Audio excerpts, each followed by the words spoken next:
Techno फंडा analysis का एक बेस्ट पार्ट क्या है। सपोज करते हैं दो स्टॉक है, नॉलेज पर्पज से वीडियो पे भी आने वाला हूं, पर ये बात समझ लो, एक स्टॉक है ए, एक स्टॉक है बी। मार्केट में एक रैली आई, निफ्टी में ओवरऑल एक बुल रन आया, एक रैली आ गई, ये भी भागा, ए भी भागा, बी भी भागा, राइट। अब क्वेश्चन ये है, जैसे ही थोड़ी सी प्रॉफिट बुकिंग या करेक्शन आएगा, दोनों डेफिनेटली हल्का सा हिलेंगे, बट ए स्टॉक जो है जिसके फंडामेंटल्स खराब है वो वापस से अगली रैली में नहीं उठेगा।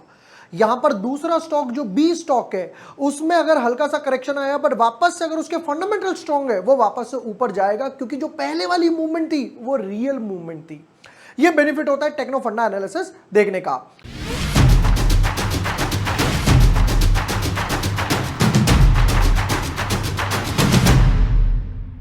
नमस्ते, जय हिंद। इस वीकेंड पे मैंने आपको एक बढ़िया सा टेक्नो फंडा एनालिसिस दिया था ज़िंजाट टेक का। पहले दिन ही 15% अप गया, थोड़ा सा प्रॉफिट बुकिंग आया। उससे पहले हम लोगों ने पटेल इंजीनियरिंग देखा था, क्या बढ़िया पेनी स्टॉक था। 23-24 रुपए से लेके 27-28 रुपए तक गया, 15-20% से ऊपर के रिटर्न्स दिए। टेक्नो फंडा एनालिसिस का एक बेस्ट पार्ट क्या है। सपोज करते हैं दो स्टॉक है, नॉलेज पर्पज से वीडियो पे भी आने वाला हूं, पर यह बात समझ लो, एक स्टॉक है ए, एक स्टॉक है बी। मार्केट में एक रैली आई, निफ्टी में ओवरऑल एक बुल रन आया, एक रैली आ गई, ये भी भागा, ए भी भागा, बी भी भागा, राइट।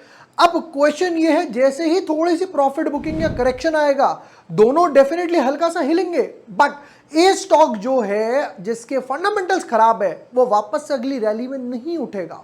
यहां पर दूसरा स्टॉक जो बी स्टॉक है, उसमें अगर हल्का सा करेक्शन आया बट वापस से अगर उसके फंडामेंटल स्ट्रांग है, वो वापस से ऊपर जाएगा, क्योंकि जो पहले वाली मूवमेंट थी वो रियल मूवमेंट थी। ये बेनिफिट होता है टेक्नो फंडा एनालिसिस देखने का। Hi everyone, my name is Jubor Washne, I am a SEBI registered research analyst.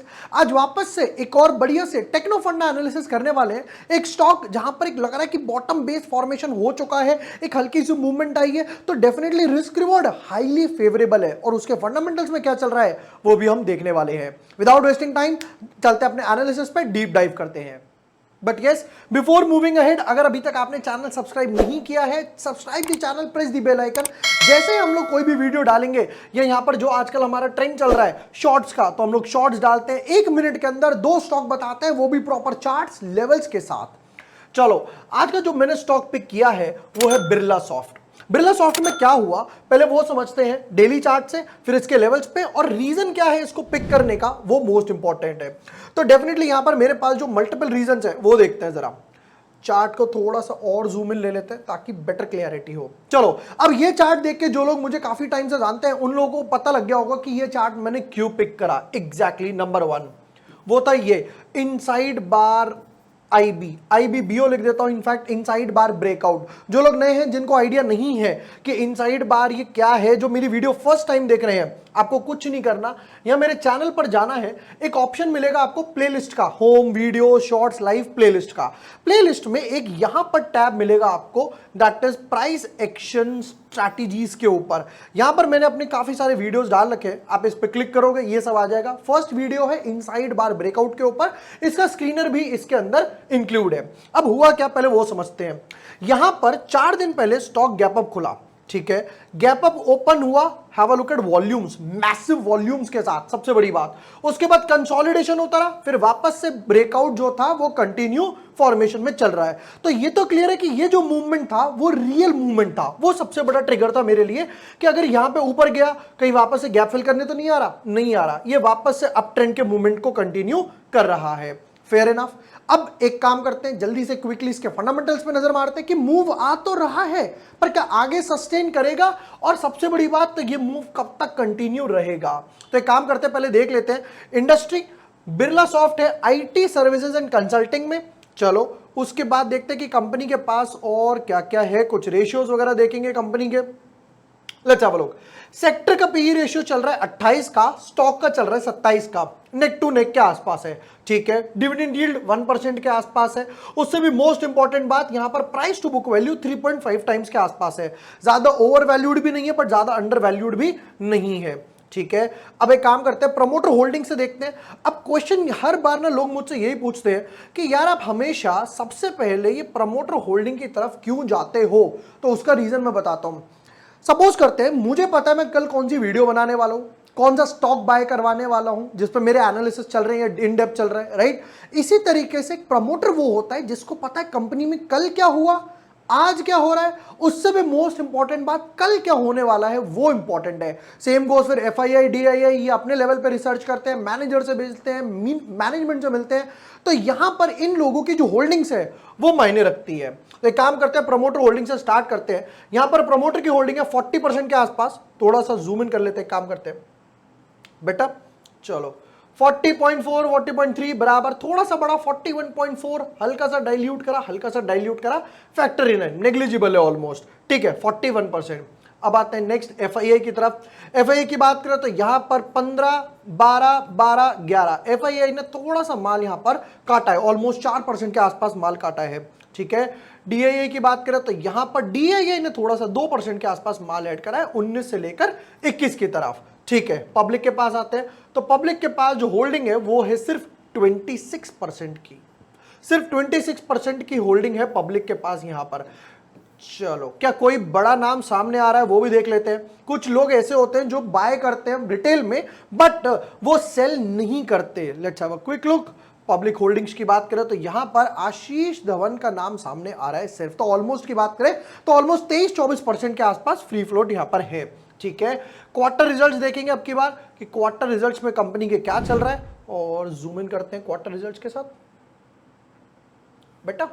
चलिए जरा, तो यहां पर जस्ट 1 मिनट, 557 जो कि थोड़ा सा जंप होके हो गया, ऑलमोस्ट सेम ही है 563 करोड़ के आसपास। यहां जंप अच्छा आया 612 करोड़ का, उससे भी बढ़िया जंप आया 616 और 624। तो लास्ट 3 क्वार्टर में 615, 620 करोड़ का एक इन्होंने बेस बना लिया कि भैया हम हर साल हर क्वार्टर में इनफैक्ट इतना सेल्स करेंगे ही करेंगे, ठीक है।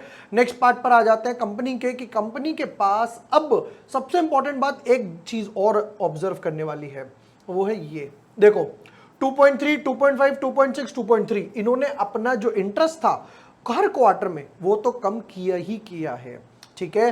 नेट प्रॉफिट पे आते हैं 78, थोड़ा सा डिप हुआ 77 और हल्का डिप हुआ 50, थोड़ा सा फर्दर डिप हुआ 47 और फिर सीधा हाफ हो गया 46। ये एक सबसे बड़ा रीजन है जहां पर स्टॉक ने टंबल डाउन किया था। अब लोग अगर हम चार्ट को और कंप्रेस करते हैं, ये देखो ये वो रीजन है जिसकी वजह से स्टॉक ने लास्ट 4-5 क्वार्टर में ये एक टंबल डाउन दिखाई दे रहा है कि ये ऑलमोस्ट 500 रुपए से लेकर यहां पर 250 रुपए तक आ गया, यानी 50% तक नीचे के पास चला गया। चलो बैलेंस शीट की तरफ चलते हैं कि बैलेंस शीट कंपनी की क्या बोल रही है। Let's have a quick look. तो यहां पर था पहले 55, उससे थोड़ा सा कम हुआ यानी बायबैक किया होगा। वापस रिजर्व्स पे आते हैं 1129, 1156 थोड़ा सा बड़ा, 1300 अच्छा जंप आया, 1300 से 1500 अच्छा जंप आया, 1500 से सीधा 1100 और उसका रीजन है बायबैक। लिख देता हूं, जब कंपनी अपने शेयर्स को खुद वापस बाय करती है तो कंपनी को पैसा पे करना पड़ता है इन्वेस्टर्स को, ये पैसा वहीं पर कंपनी का गया है, ठीक है। आईटी सेक्टर से तो डेफिनेटली थोड़ा सा टाइम तो लेगी ही अब वापस आने में, रीबाउंड करने में, जैसा कि हम लोगों को पता है कि आईटी सेक्टर के स्टॉक्स के साथ क्या चल रहा है, ठीक है।